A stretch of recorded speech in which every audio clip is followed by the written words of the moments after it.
So the Cleveland Cavaliers took out the Detroit Pistons in Game 7 despite another terrible Game 7 from James Harden. The guy just can't perform in Game 7. It's just the way it's going to be. But the Cavs do advance. You had a Sam Merrill legacy game hitting 5 threes off the bench. Like, that's just electric, for a Game 7 performance. Then you have D. Mitch, Mobley, and Jared Allen all played super efficiently and played super well. Allen got off the gate early and never really looked back. And Mitchell does what he does, reaching his first ever conference finals in his career. And looking forward for the Cavs series against the Knicks.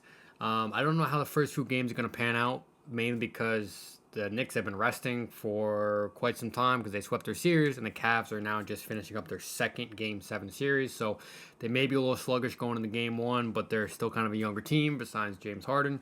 So they should be able to kind of pick it up and then hopefully have a great, 6-7 game series as well, like they played in the past 2 series.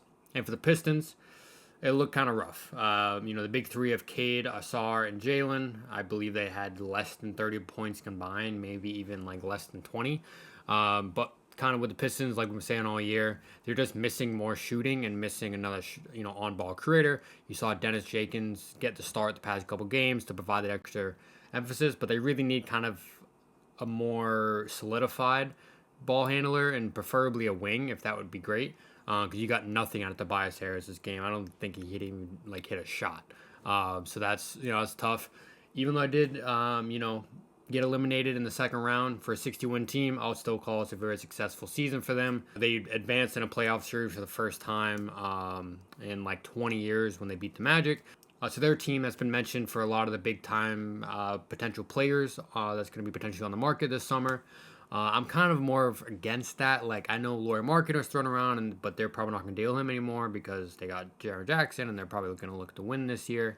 Kevin Durant's been a name thrown out there, but I really don't like them going after a star that's over 30 years old with their team is so young. Honestly, I think they should potentially try to move up in the draft. This draft is very deep. It's got a lot of good players in it, kind of depending on where they land. Like, if they can trade in the lottery and get Yaxel Lenenberg, I do have a big question mark with Jalen Duren because he's going to be eligible for like a $200 million max extension, which, given the performance he had in the past 2 series, could be a pretty scary move to do so. And like with Cade making the max, with Jalen making the max, Osor is going to get a big time payday. That's kind of your big three, and as we saw, that big three very underperforms in the playoffs, at least as of right now. So it's going to be some tough decisions to make in Detroit, but they're definitely heading in the right direction of the franchise.